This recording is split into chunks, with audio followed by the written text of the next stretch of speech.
नमस्कार। 1945 में अंतर्राष्ट्रीय स्तर पर शांति स्थापित करने के लिए एक संस्था का निर्माण किया जाता है। उस संस्था का नाम संयुक्त राष्ट्र संघ रखा गया, यानी सभी राष्ट्रों को मिलाकर बनाया गया एक संघ।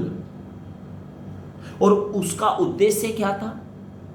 उसका उद्देश्य था पूरे विश्व में शांति स्थापित करना, पूरे विश्व के देशों को सहयोग की दिशा में आगे ले जाना, पूरे देशों में व्यापारिक गतिविधियों को आगे बढ़ाना।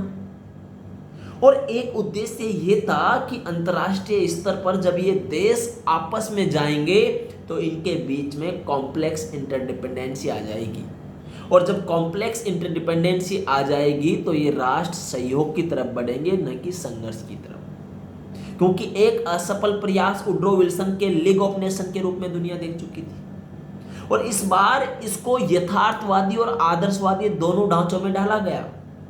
एक पूरा स्ट्रक्चर बनाया गया, महासभा, united nation security council, trusteeship, सचिवालय, ICJ international court of justice, सारा स्ट्रक्चर बनाया गया।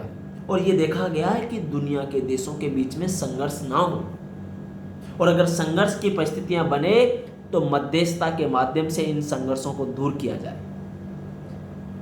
हम अगर अंतर्राष्ट्रीय स्तर पर इस परिप्रेक्ष्य को समझते हैं तो हम कहेंगे कि ये तो बहुत अच्छी संस्था है जिसने पूरे विश्व में संघर्ष की जगह सहयोग की भावना पर काम करने पर प्रयास किया है। लेकिन हम देखते हैं कोल्ड वार के बीच में ये अटपटी सी हो गई, ये उस चीज की तरफ दिखने लग गई जो सबको पसंद आती थी, लेकिन पसंद आने के बावजूद भी वो सबसे दूर थी। शांति सबको पसंद है लेकिन फिर भी सबसे दूर थी, क्योंकि शीत युद्ध के मध्य दो महाशक्तियों के बीच में वर्चस्व की लड़ाई थी। तो यूनाइटेड नेशन ऑर्गेनाइजेशन की संकल्पना पर एक प्रश्न चिन्ह तो यहां पर लग जाता है। लेकिन आज मैं वर्तमान संदर्भ में आपसे बात करने आया हूं,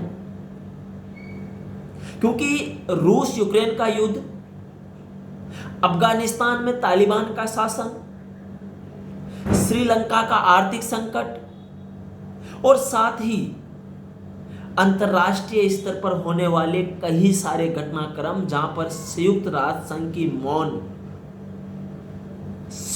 संघ की मौनता ने कहीं ना कहीं एक सवालिया निशान इस पर लगा दिया है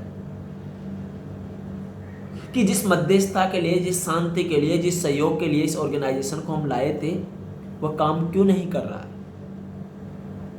और ऐसे में क्या ये मर्तप्राय नहीं हो गया है, या वेस्टर्न कंट्रीज के कब्जे का एक यंत्र बन गया है? तो इसके बारे में एक बड़ी बहस होती है, और यही कारण था कि संयुक्त राष्ट्र संघ के भूतपूर्व महासचिव डेग हमार्स-जोल्डी ने कहा था एक बार कि संयुक्त राष्ट्र संघ की स्थापना इस दुनिया को स्वर्ग बनाने के लिए नहीं हुई है, जबकि संयुक्त राष्ट्र संघ की स्थापना इस दुनिया को नरक से बचाने के लिए हुई है। कौन कौन से सुधार संयुक्त राष्ट्र संघ में आज होने चाहिए, किन सुधारों को आप डिमांडिंग करते हो, कमेंट बॉक्स में जरूर बताइएगा। तब तक के लिए नमस्कार।